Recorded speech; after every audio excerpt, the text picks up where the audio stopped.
Hey, welcome to In Wheel Time, Houston's most popular live, weekly, award-winning car talk show. Along with Mike Out of This World Mars and King Conrad DeLong, I'm Don Armstrong. So glad that you could join us today at our new time slot, live from 10 a.m. until noon Central Time every Saturday. We've moved it up a bit. Here. What time did you get up this morning to get over here? Oh, I slept until 5:15. 5:15. Slept right in. Yes, I By did. golly. Yeah, I got up about 6:30, rolled back over, didn't get out of bed till about 7. 4:30 for me. Well, yeah, but you're always an early bird. Yeah, I just Because you could sleep for 8 hours, but your bladder can't go more than 2 at a time. no. You're speaking for yourself, sir. Yes, I am. Yeah, Yes, I that's am. no. I'm good in that regard. Do we have Michael? Yes, sir. Okay. So Woody. our theme today is used and pre-owned cars, and we've been talking to dealers.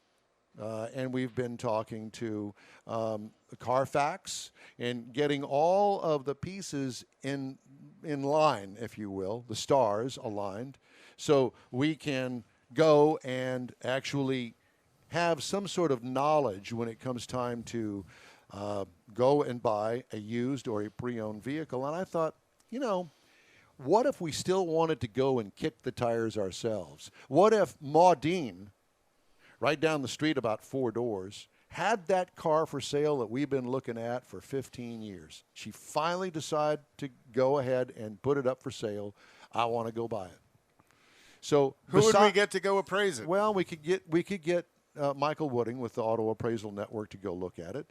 But I want to kind of take a look at it for myself first. Well, you got to look at it, decide if you want to get him involved. You can't tie him up for everything. Right. So I thought, well, what better person to talk to than Michael Wooding with the Auto Appraisal Network to give it, because he does this for a living, to give us some sort of a general oversight and overview as to what we look for when we open the doors, when we pop the hood, pop the trunk, look underneath. What are we looking for? Michael, it's always good to see you. Thanks so much for joining us on this Saturday where you have nothing else to do. Clearly. How you fellas doing today? Well, we're doing just fine, and we appreciate you taking the time out of your day to talk with us today. So since you do this for a living, I thought, well, this is the perfect person to talk to when it comes to kicking tires. So when you're doing an auto appraisal for an actual classic, an antique, modified car, whatever it is, what is it that when you start, where do you start? What do you do when you get out and you see the car for the first time? Take it from the top. Ready, go. Well, there's actually 2 different procedures there. When you're talking about classic cars, it goes one route. When you're talking about late model cars, it's a whole different story. All right. Well, let's go with the late model because we've already talked about the classics. Okay. Well, let me play the devil's advocate to start here. As much as I admire Carfax and love the information they produce on the car, everybody needs to understand that information is only produced by Carfax when they have access to it. Right. And the only way they have access to it is through the insurance companies releasing that information. So when you get into, you talked about earlier, the flood of rental cars coming on the market. The majority of the rental cars companies are self-insured. So they can take a car that they've rented out, had an accident with, repair it, and there is no record available for Carfax to have. So in other words, buyer beware when you're going to go and buy one from, let's say, Hertz Used Cars lot. Well, and like he said, they run them through auction and the dealers buy them. Right. Oh, yeah, Right. Because they don't know. So you could end up getting it from a dealer as well. I think I mentioned on an earlier show where I had a 2018 Ford Explorer Platinum, bought certified pre-owned through a dealer. Had an accident that did $32,000 in damage. I did a diminished value appraisal for her, and when she turned it in to try to collect the diminished value, they said that the car had been in an accident before, and therefore she could not claim diminished value. Yikes. Well, so we know that there is a caveat almost to everything in life. So let's use Maudine's car down the street that I've had my eye on as an example. It's a 1977 Chevy Nova with a straight six in it. Oh, and gosh. to my knowledge, well, pick one then if you don't. Well, like he said that. late. If you were going to talk about late model, let's kind of move Yeah, I was up thinking on like a 90s and 2012. 2000s. Well, Let's talk about the 2010 Jaguar I bought in April. All right, let's talk about yeah. that. All right, How's that? good. Okay. Shopping the old interweb, looking at cars out there. I had a particular, I didn't want the black or the gray colors. I wanted something a little livelier. So I ended up finding a nice blue color called indigo blue up in Austin. Okay. All right. And the pictures on the web, needless to say, digital cameras can give you pictures that look a whole lot better than what you actually see in person. Oh, of course. Okay. So I drove to Austin and looked at this car. And the things that I look at when I look at these, and you got to understand, cars today, the body's primarily plastic or composite pieces. So you're not really looking at rust on the body panels like you would on an older car. Okay. What you're looking for when you go to the body is change in color on the paint. What is it matching exact from door to the rear quarter, from the trunk lid to the side quarter, from the hood to the fender? Make sure that the color matches all the way around. That in itself doesn't guarantee that it hasn't been wrecked if they did a good job matching the paint. Then you want to look at tape lines. Where would they tape the car off to paint that particular part on the vehicle? Look for overspray that lets you know that the car has been repainted, because at the factory, those parts are painted and put on the car long before the trim is. So if there's some paint on the trim, there's a good indication that that car has been repaired at some point in time, whether the Carfax says it has or not. Okay. I always tell people I can tell a whole lot more about a car from the underside than I can the top.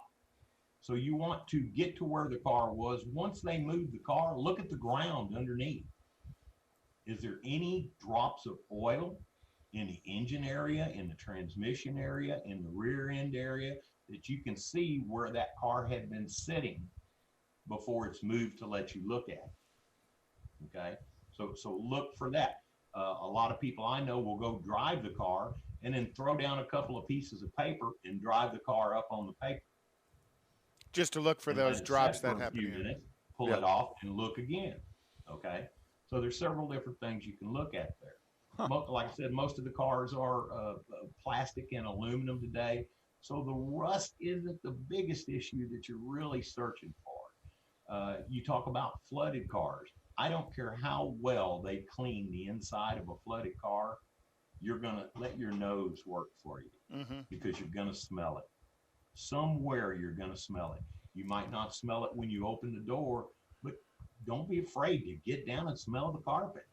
I mean, you're fixing to pay $20,000, $25,000, $30,000 for this used vehicle. You want to know what you're getting. Give it a sniff. So smell the carpet.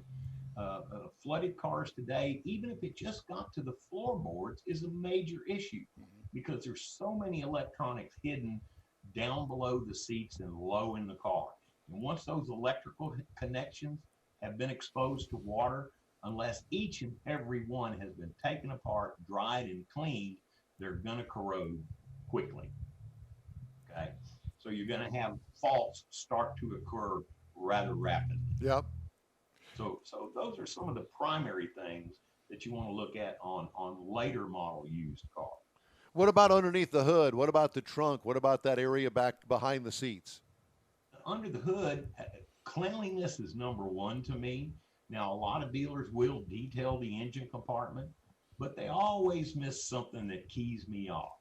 And you can imagine a car sitting outside under a tree. These people don't have a garage. It was kept in an apartment complex. Okay, you open up the hood, and those little areas back at the back edge of the hood that collect leaves and dirt as the car sits outside, that's where you're going to see some discoloration in the paint. You might even see some surface rust. The shock mounts, where they come through at the top. Look at the top of the studs on the shock mounts.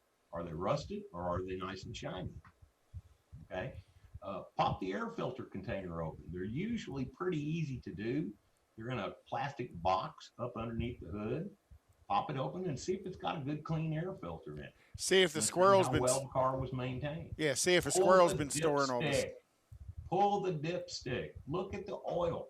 People think, I don't need to do that. Yes, you do. Look at the oil on the stick. Make sure it's nice and clean. There's no sludge at the tip of it. Pull the transmission stick. Make sure it's nice and pink and not a burnt color. Those are things you want to look at on the later model car. Check power steering fluid.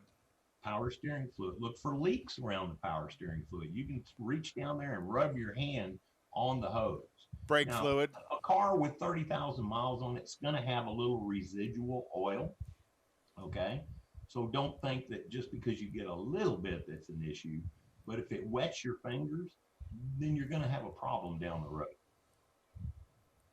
Well, all great tips. I mean, yes, especially things like the shock towers, the shock studs coming out of the top of the shocks. I would never have even thought about that. No, But it makes sense. I mean, Yes. that's just another place you should not see something. Yeah, exactly.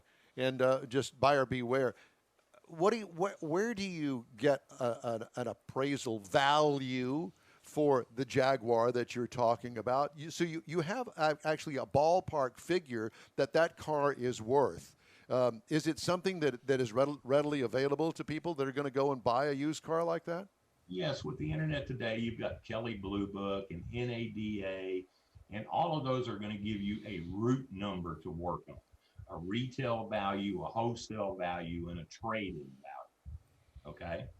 And then you got to let the car speak to what the actual value is when you get there and look at the car. Like the Jaguar, when I found it, they were asking $22,000 for it. When I looked at it, the tires had pretty poor tread. So I pointed that out right away. There's a $1,200 expense to put new tires on it, $1,400 expense. One of the wheels had some chrome coming off of it. Once that starts, you can't stop it. You're going to have to get the wheel re-chromed, and that's a very expensive procedure. Right. Okay. Even with my knowledge and ability, I bought the car, brought it home, and within a year, now mind you, this is Jaguar. I was warned of this. Being in the business for years, I've seen it happen to other people, but I went ahead and made the mistake because I just love the look of the car and the performance of the car.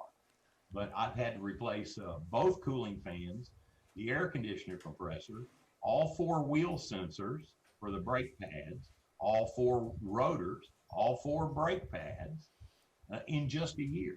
Yeah, and none of that's cheap. If it's not on a Jaguar, nothing is cheap. Whether it's the parts are expensive or the labor to do it's just as expensive. That's correct. But again, it's a matter of having the eye, looking for it. And do you kind of go on a little bit of, for lack of a better phrase, because my wife tells me about this all the time, intuition. You see something that isn't quite right, and you can't necessarily explain it, but you kind of, that intuition says, I need to look a lot further into whatever it is you're looking at. Yeah, and you know, things let you know how a person's taking care of the car. Look how clean the carpet is inside, especially on the driver's floor. Then look at the back and the others. You know, there's been a bunch of people riding in the car, or just one person most of the time. Look at the door dings down the side of the car. Were they careful with the car? Did they park it at the back end of the parking lot, or did they always park right up in the front? And it's got door dings down both sides. That tells you that's somebody that used that car as a piece of utility. They didn't care. Okay? You know, I'm not going to park my Jag up in the front parking lot because it saves me a few steps. I'm going to park it a little further back where I think that maybe somebody won't park next to me close enough to put another ding in the car. And then that redneck with the 1967 Chevy Beater pickup truck parks right next to you, out in the middle of nowhere in the parking lot, right? Woody, we're going to leave it at that. Thank you so much for joining us. Auto Appraisal Network is his company, and if you've got something you want to get appraised, call Michael Wooding. Hey, thanks again. We really appreciate it. We'll talk to you soon. Thanks, man. Always enjoy it, guys, and remember my show is coming up on September 26th. That's right. Today. And that is going to be where? San Leon, Texas, at the Topwater Grill. San Leon, Texas. You got to say that with a little twang, my friend. That's natural for me. I had East Texas parents. Well, there is that. Well, we really appreciate it, man. Thanks again. It's always great talking to you. We'll talk to you again soon. Thanks, We'll sir. see y'all later. All right. Michael Wooding, Auto Appraisal Network. Time now for Jeep Trails, and we'll times look into the world of Jeeping, and Mr. Mars has that. Yeah, we often talk about the Easter eggs with Jeep and what they've done and, the little things that you can look for. Do you ever wonder where the first Easter egg came from? Tell me. In the front of the windshield where the air vent grill is. Originally it was just a vent, just like any other car, just a bunch of little holes there. So what they did, the guy, the designer, went in and he turned it in. He looked at the Jeep. He said, it's a 7-slot grill. Why don't we put the 7-slot grill there as well? I mean, it's just part of Jeep. So they moved it up there and they made it a 7-slot grill across there. And that was literally the first Easter egg. And once they did that, and everybody started saying, oh, how cool. Then it was on. And it was on. How many places can I drop an egg? Exactly.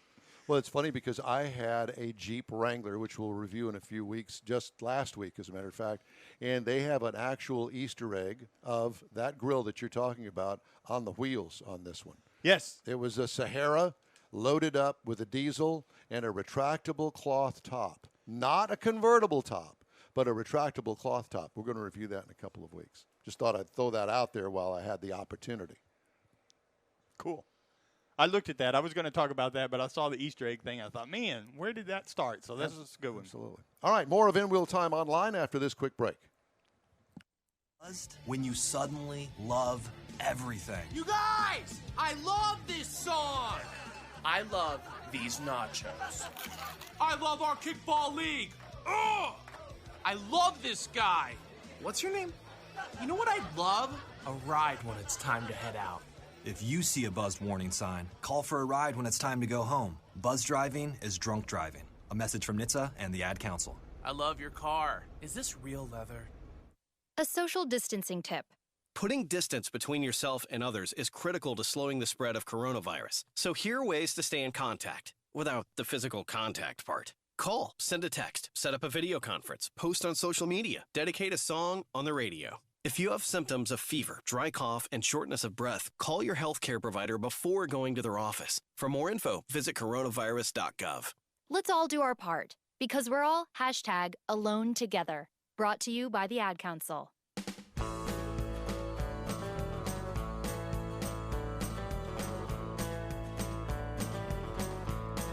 I don't know, how do we get in these conversations when we're not on? So it always winds up going back to Conrad's pedicure, and somebody mentioned the fact that they had to get the chainsaw out.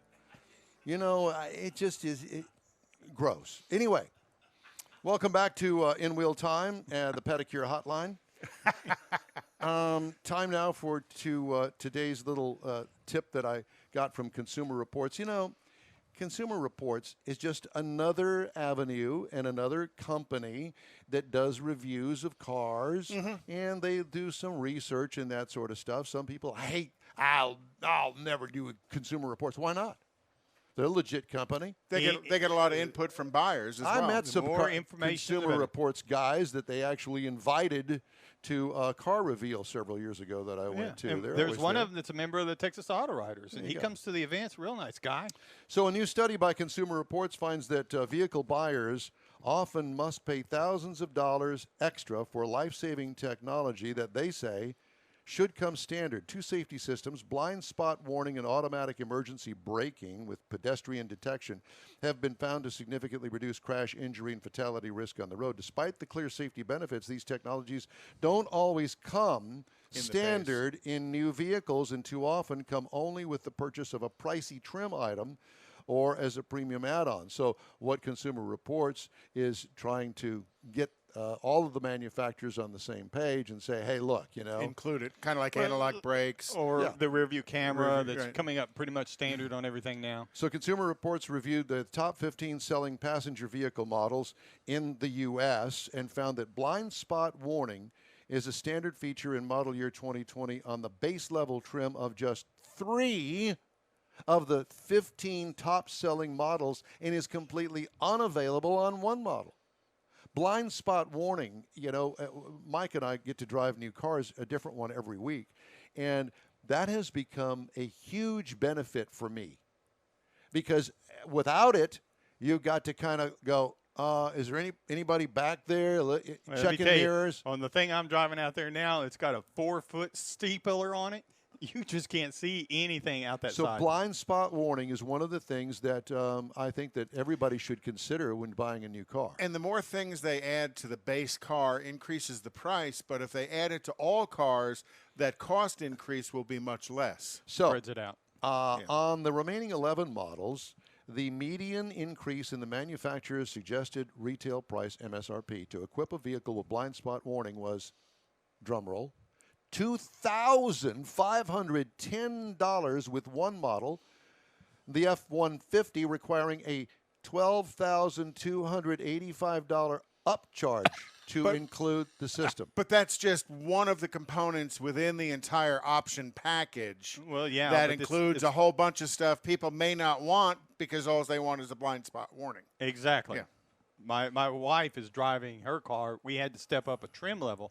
All I wanted was the bigger screen. I didn't want the little 5-inch screen. I wanted the bigger screen. I didn't want the V6. I didn't want the sunroof. I didn't want all the other stuff. But you had to take all of that to get what I wanted. I had to take it all. So, and I guess there is some sort of a savings for the manufacturers to be able to offer certain things in packages. Bundle it, just like your cell phone service and other things. But there are other things like blind spot warning or a bigger screen. Why can't I order that separately? Because back in the old day, you could order everything separately. Right. Yeah, it would cost you several $1,000s more. But you could do it but if you you could were willing do to pay for it. Yeah. So I don't understand. Some of it, and I'm not making excuses, but some of them is the technology integration.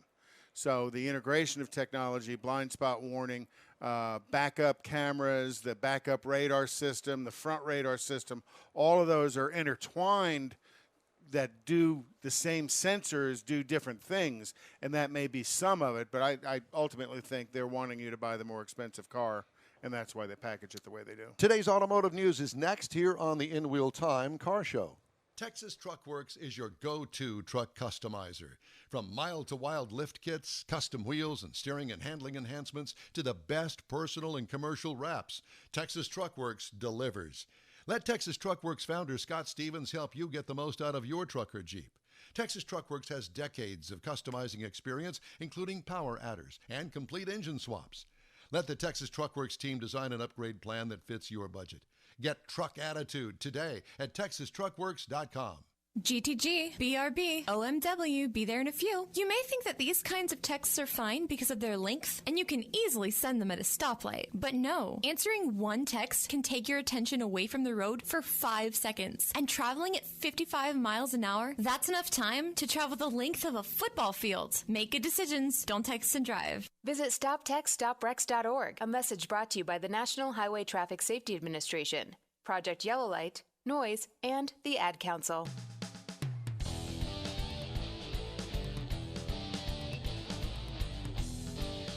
Hey, it's In Wheel Time. Thanks so much for joining us today with our new show hours live on our live feed, and that is 10 a.m.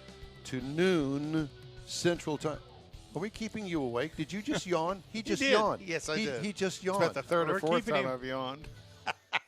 You're not keeping me awake. You just got me up Apparently early. not keeping away Just very very well. bored, apparently.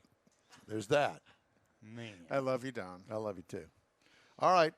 Some of the stories making news headlines this week. AutoNation, auto retail giant, permanently cutting 3,500 jobs across the company, or about half the number of workers it furloughed in early April amid the coronavirus pandemic. Kind of goes back to what Mac DeLopp was saying, that the whole car buying experience is changing. And they don't need as many feet at the dealership on the ground working for them any longer because people aren't going to the dealership, whether it be used or new or whatever it may be. Mark Cannon, AutoNation's Chief Customer Experience Officer, where did they come up with these titles, said AutoNation was able to bring back many employees as vehicle sales have improved over the last several weeks. He said jobs were coast to coast in operations at headquarters, dealerships, and its shared service center in Texas, which handles back office work. At the end of 2019, it had about 25,000 employees. Oh, easily. I had no clue. Yeah, they've got almost 250 dealerships nationwide. I don't know how you feel about. Were you a member of the union? Never. Never. Okay. You were like white collar. I was considered management. Yeah. So mismanagement in some cases, but management nonetheless. Yeah. Mismanagement. Good. Works for me. So at any rate, there's union news to tell you about. We need union news. Yeah. Former UAW President Gary Jones on Wednesday pleaded guilty. I was going to say he's going to jail. And lots of them did last year. Well, there's some more. Hey, they're headed that way. Yes, he pleaded guilty to federal embezzlement and racketeering charges, a landmark development in the year-long corruption investigation into one of the country's leading labor unions. Jones, appearing in U.S. federal district court, admitted to stealing money from the membership he was elected to lead. In pleading guilty, Jones promised to cooperate with investigators as they continue to probe the union for financial impropriety. Guess what, buddy? He's going to end up. He's going to go down, and so are you. Go big or go home. No, it's used guys. Used guys. Used guys. Jones agreed to forfeit about $32,000 seized from his home last year, about $81,000 from his flower fund, and about $31,000 from another union account. He also agreed to forfeit a set of Titleist golf clubs seized from his home that prosecutors said he bought with UAW money. Oh, wait. Yeah, I steal $4 million and I get $100,000 in fines. Sign me up. Yeah, and don't forget about the boxes and boxes of these high-end cigars and other bizarre alcohol and all kinds of stuff. Yes. Yeah, all on union money. And all of that increases the cost of your car more than the cost of blind spot warning systems. Speaking of GM, GM is developing an electric van aimed at business users, joining a growing list of car makers planning EVs for the same segment that includes customers such as Amazon, UPS, according to 5 people familiar with the plans. This is from Reuters. The multi-billion-dollar strategy could enable GM, Ford, and at least 2 EV startups to build and deliver more EVs at a time when consumer demand for battery-powered models is still a small, teeny, tiny fraction of overall industry sales, while targeting a potentially lucrative market segment that Tesla has yet to address. Look at all those gray Amazon vehicles driving around your neighborhood, and GM wants a part of it. Yeah. So I'm being flashed signs by my daughter who has just joined us. Thank you, Amanda. We really appreciate that. That's from your daughter. Well, she knows me well, doesn't she? Yes, she does. Yes, who would know better? No, yeah, that's exactly right. Love notes. Just saying. Well, guess what? It's that time to say bye-bye on that note. So we really appreciate you joining us. That is for today's In Wheel Time Car Show. Hey, when you're on Facebook, please give us a like and tell your friends about us. You'll get Conrad's unicorn hunting features, along with all things automotive all week long. The In Wheel Time Car Show streams on Facebook.com/InWheelTime, YouTube, and InWheelTime.com. Podcasts are available on Apple Podcasts, Spotify, Stitcher Radio, iHeart Podcast, Google Podcast, and Podcast Addict. Special thanks today to all of our guests. The In Wheel Time Chief Engineer is the fabulous David Ainsley. Our video and sales director is Jeff Zekin. This piece of mayhem was produced, written, and directed by Don Armstrong, and I'm sorry. For booking agent Mike Out of This World Bars and King Conrad DeLong, Don Armstrong saying so long for now. We hope you'll join us every Saturday 10 to noon right here on the Looking Glass Network. Thanks for being part of the In Wheel Time family. Enjoy your weekend. Be fabulous, and wash those nasty hands and stay sanitary like you know you want to. We'll see you next week.